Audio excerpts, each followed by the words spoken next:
Hi, my name is John Lemus, and this is the right place. Today, we're pretty excited. We have Anthony Botello.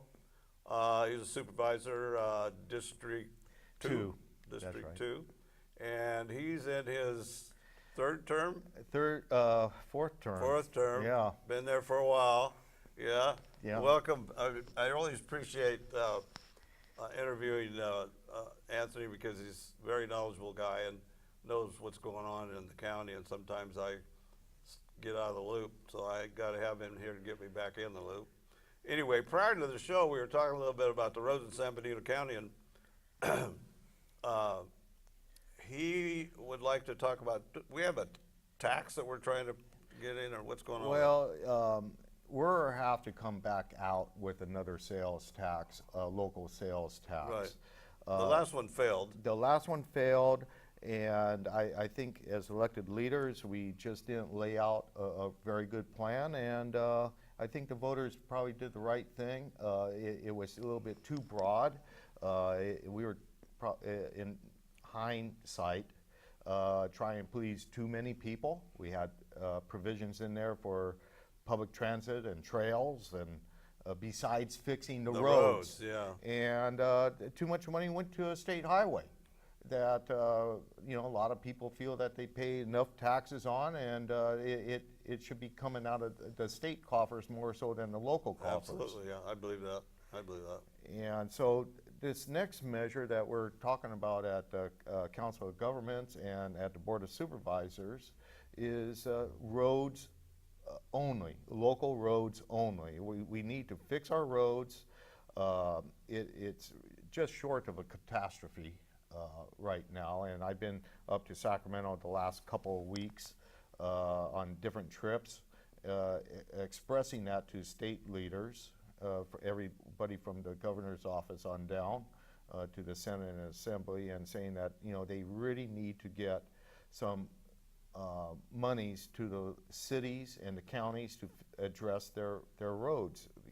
They have taken it for a number of years, and we've seen a decrease in fuel tax over the years, and a reallocation of the state's transportation monies to public transit and other pet projects that Sacramento has, and at a tremendous detriment to our local roads, and we can't have it any longer. Well, I think that's happening, but you get around Sacramento and the roads look pretty good, So I don't know if they're just kind of, we're their stepchild over here in San Benito County. But I agree. I was for the last tax because, I figured we needed the roads fixed. But, I know that even like Fairview Road is a mess.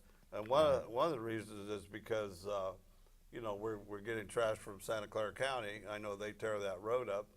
And I know that the refuge area there makes a lot of money. I don't know how much money that comes back to the county, if that can help with the roads. You may know more about that than I do, but it would seem to me that someone said they made $10 million a year over there at the dump. I have no idea if that figure is even close, but if they do, it would seem that there would be some monies there to help out. Yeah, and I think they're willing to do so, and what we're trying, I'm just one supervisor, but the plan I want to put forth to the county, because I think the people want to see a strategy before they are willing to dish out more taxes, and one of the things that, besides a local sales tax, which is absolutely imperative that we pass, to be a self-help county, to leverage more state funding to our roads, we also need to hold accountable different industries. And what I'm hoping that we address is the business license requirement in the unincorporated areas. And just as you mentioned, the landfill operator, private business that is contracted through the county to operate that landfill, they would be required to, have a business license and maybe pay a surcharge for the truck usage on our local roads. And to be fair about it, I think other major industries that we have in the county that utilize a high volume of truck traffic would be required to pay some sort of Something, surcharge yeah, that something. would strictly go into the road fund. Right. Because we all use the roads, they need the roads, and in order to have economic development in our county, good jobs, and maintain value to our properties, we need good roads. I mean, the roads, not only the county roads, I mean, 152, 156, both those roads need work. Absolutely. I mean, they're right there where I live, there's a pothole there that they come out and fix, and 3 days later it's got holes in it. So I mean, and then they've been patching everywhere, and you know, they got to fix the road. They can't just patch the damn roads. Right. So that's a big deal right now. We've had a lot of water this year, and I have a lot of complaints about, and I'm hoping you can give me some input on this, but from people over at Lover's Lane saying that the county doesn't have enough money to fix the levees. And they said that you're gonna have to be responsible for your own levies. Can you give me some input on Yes, that? and that's been an issue that Supervisor Medina, myself, and Supervisor Munzer, predominantly being more rural supervisors, are sensitive to, in the fact that technically those levees are private property. And for full disclosure, I own property along Pacheco Creek. And being a property owner, I haven't been able to go into the creek to clean out the channel, to maintain my levee, to protect my property, much less properties that are downstream from me. Right. And that's the argument I've been using, is that, hey, the government has taken away that property from us, and our right to be able to utilize it the way we want and to maintain it the way it should be. Then they should be the ones that should make the repairs. Because one of the problems of those properties, because I went out to Lover's Lane right after all this happened just to kind of see what was going on, was there's so much trash and fuel and everything else in those drainage areas there that they plugged up. They plugged up bridges, took out bridges, and everything else. So I don't know whose responsibility is to keep those things clean, but. Well, when prior to myself being elected to the Board of Supervisors, I was on the Resource Conservation District. And we had a project, and this is going back to 1996. And our project was to go into the Pacheco Creek and clean the channel.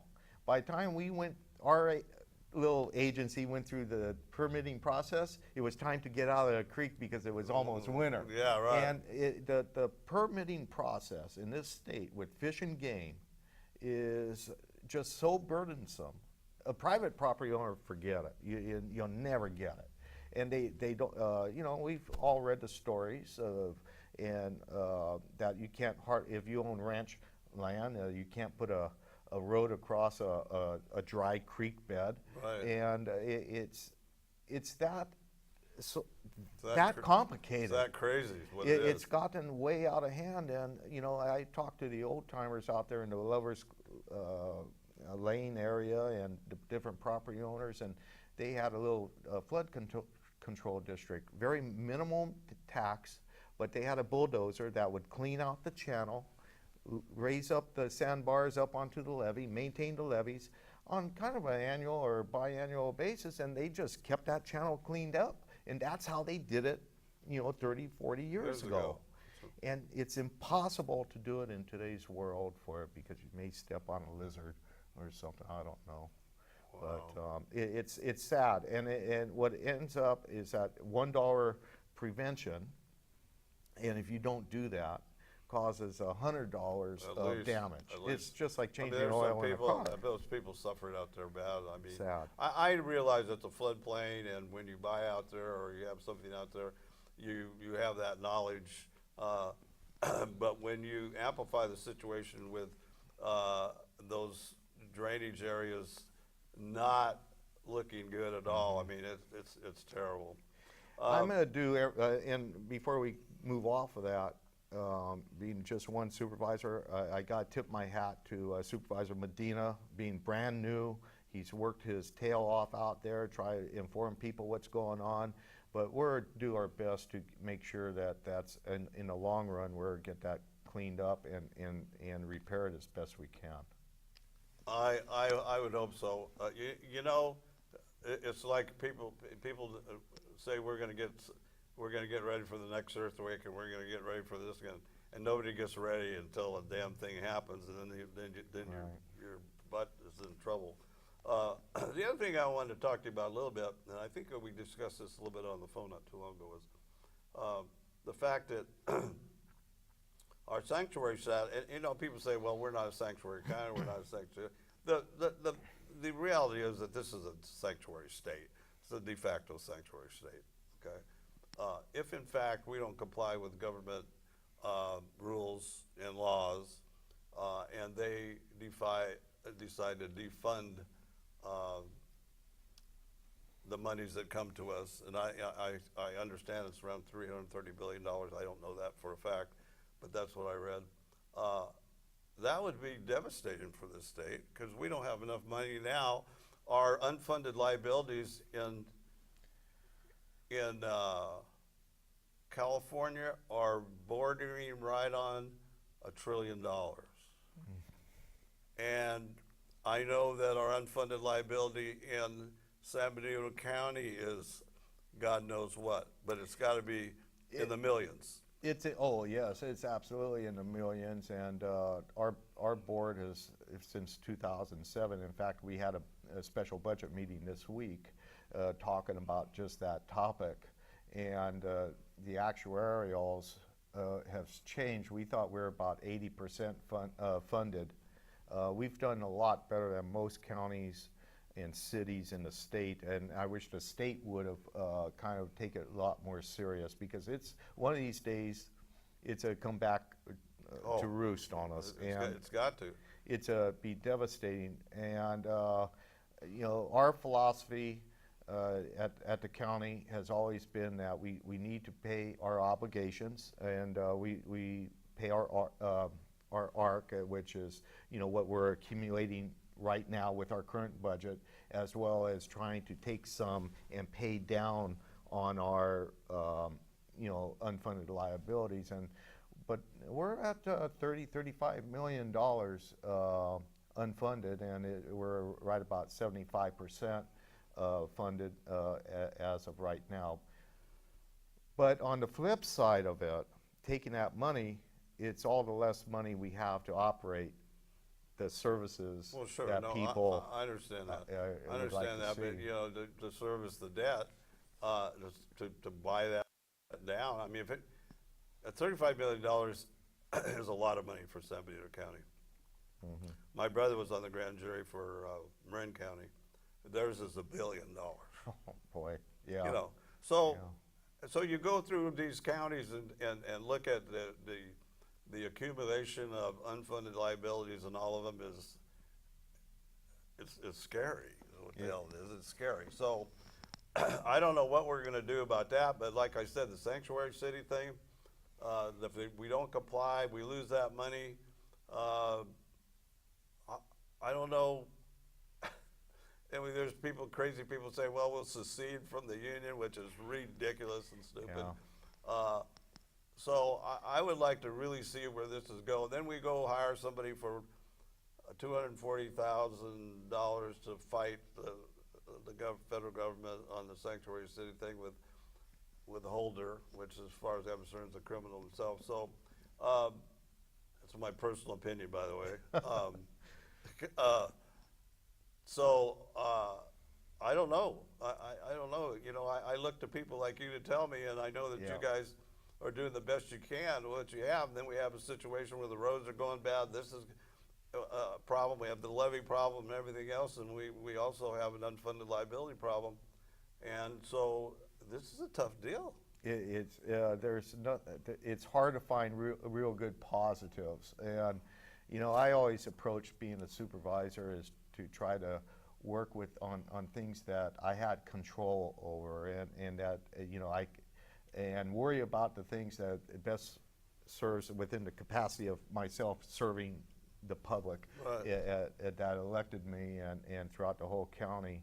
The sanctuary issue, I think, is politics, sour politics from people that lost the election Absolutely. at the federal level. I don't see anything wrong with the president re-emphasizing, secured borders.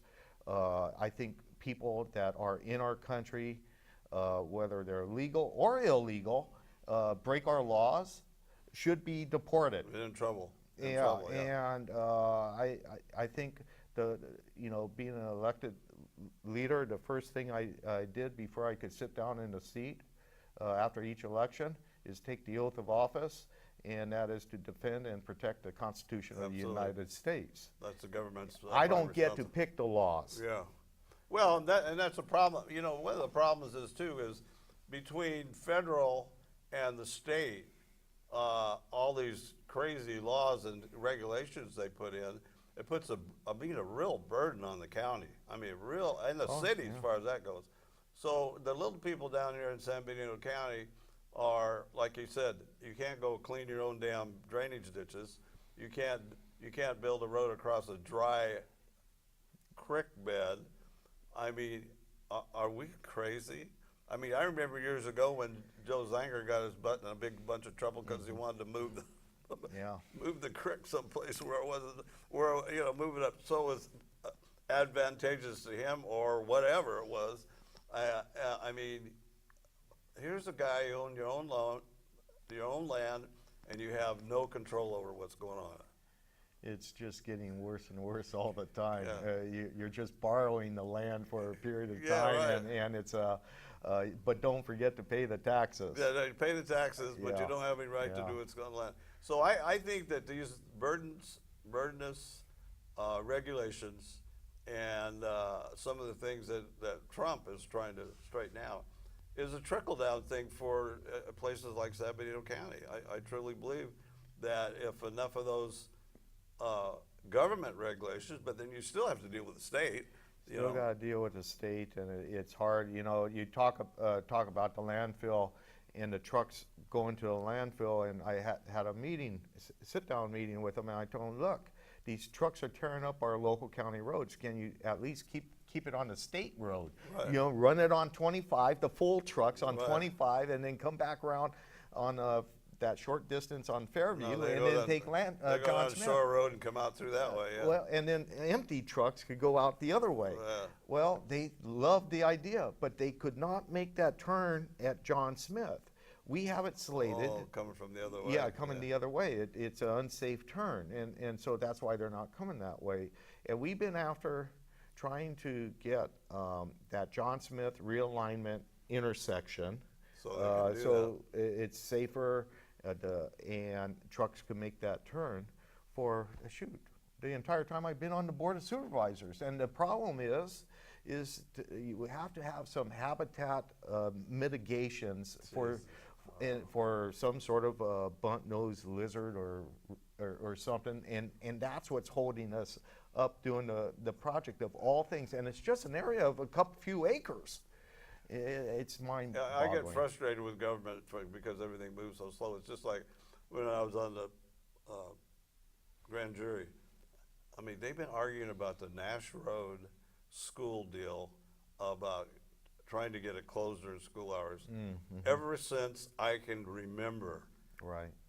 Ever since I can remember, because the city owns this part of this over here, and then the county owns part of this over here, and nobody can get along. I mean, I don't know why doesn't somebody quick deed it to one or the other and do something with that road? It's absolutely crazy. So we have the same situation over there, Nash Yeah. Road. So I sympathize with you guys because I have no idea what it's like when somebody's calling you saying, why can't you do this? And you can't explain to them. I would love to do that for you, but because of regulations and because of the city and because of the county and because of the state, the federal government, we can't do it. And it's hard to, you know what's broke out there, and you know what needs to be done, and you just don't have the resources to do it. Yeah, I'm going to share with you a story.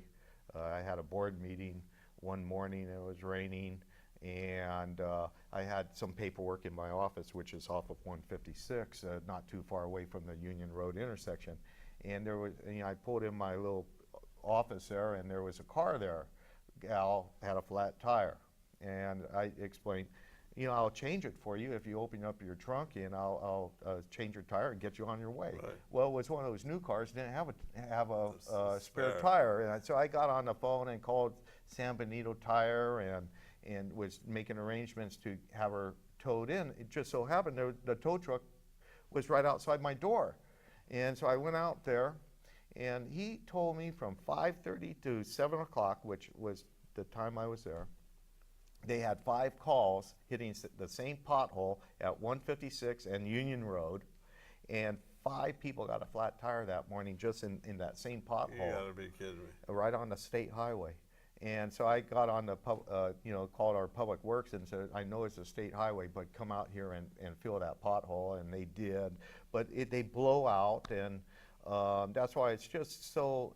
I had, at one of my meetings up in Sacramento, I had the Chief of Staff for the Senate Majority Leader and Chief of Staff of the Minority Leader, Senator Bates, as well, at this meeting.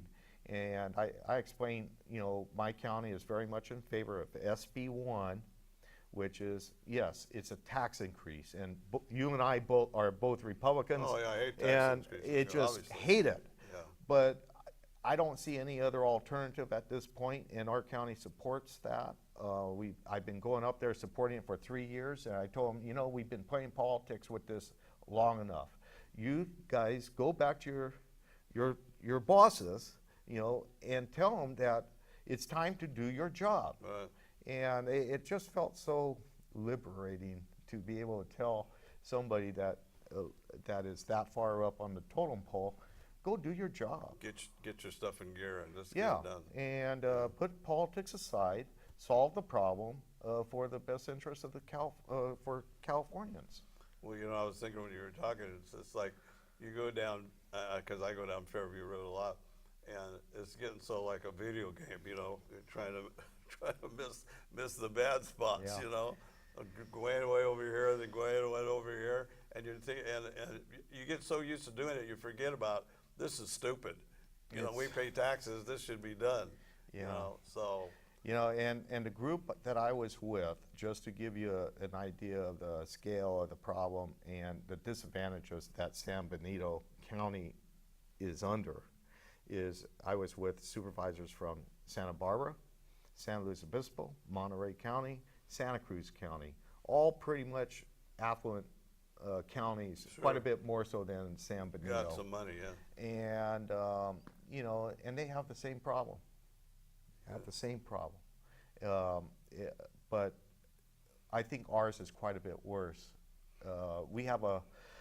We're a small county, and our pavement condition index, which you'd probably have to be an engineer to figure it out, but on a scale of 1 to 100, ours is 47.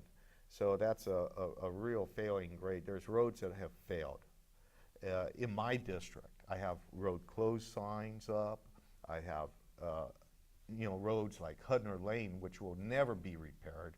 We should just grind it and Forget it. tell the folks good luck with that one. And Panoche Road is I understand is in terrible shape, but a 47 as a pavement condition index number is devastating, Not and good. it equates to $400 million if we were to bring our roads to any fix level. them. Oh my God. 400 million. Oh my God. So and it That's be just more county expen- roads, or yeah, that's just county roads? that's county roads, not the city. Not the city. Not the city.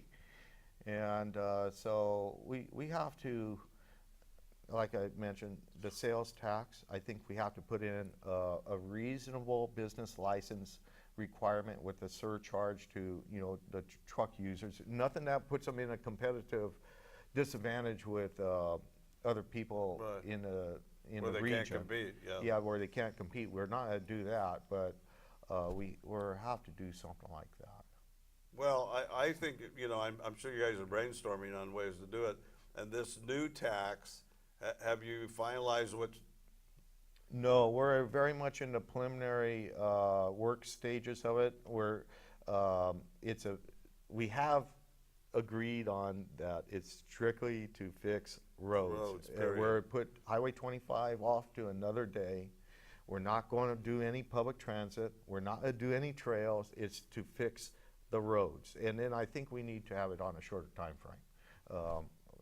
10 years or something along those lines rather than 30 years. I thought that was a little bit too long personally. I think people, if they like the job that you're doing, they'll re-up it if you need to. If not, then they'll get somebody in there that will do the job correctly. Well, the other long-term problems that we're having is we're getting a lot more roofs, which creates a lot more traffic, which puts a burden on fire, city government in general, and county government in general. And our road situation, I mean, at 5 o'clock, or even start at 3:30 or 4 o'clock, it's terrible to get back from anywhere, from Salinas or from Gilroy or any place. It's terrible. I mean, that road over there by where you live on 156. 156, I mean, come Yeah. on. I mean, Yeah. Well, 156, they're slated to begin construction in 2019. So it'd take 3 years to put it to 4 lanes. How effective that little stretch of road will be, it I'm won't, not. it won't be, not if as not- long as you still have that light there. I mean, You if you're still have 4 lanes, lights. I mean, it's the same thing when you're coming down the hill there by the store. You're going 80 Yeah. miles an hour, all of a sudden, boom, boom, Yeah. and so I'm happy to see that they're going to do another 4 lanes, but how long? That stretch there is what, 6, 7, 8 miles? Oh, it's probably 5 or 6. 5 or 6 miles Yeah. right there. So Yeah. we put additional 4 lanes in for 5 or 6 miles. That doesn't really do a damn thing. I mean, it's got to go 4 lanes all the way to Pacheco Pass. I know that's a huge undertaking for that to ever happen. It would probably never happen in my lifetime or your lifetime. No, it won't Yeah. happen in my lifetime, Yeah. I can guarantee you. And, the other thing we're discussing at COG right now, we're reviewing a list.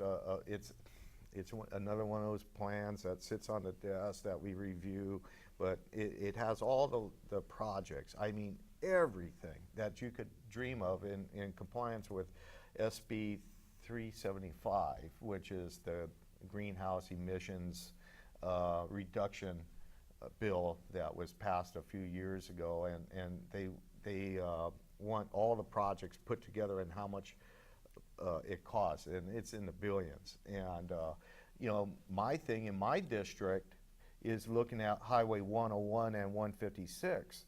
As you know, or anybody who's traveled in any direction in that area, it just plugs up solid. And then a big problem I have in that area is that the cars come off of the highway and use Anzar Road and Merle Right, Road yeah. and Cannon Road, and have absolutely changed the quality of life for those folks. And it's because the 101 is all plugged up. And 101's just as bad. And- Every time I get a 101, someone makes me mad. Listen, I'm against the hard break. Yeah. Listen, Anthony, I really appreciate you coming in. God bless you, and Thank God you. bless America, and we'll talk to you later.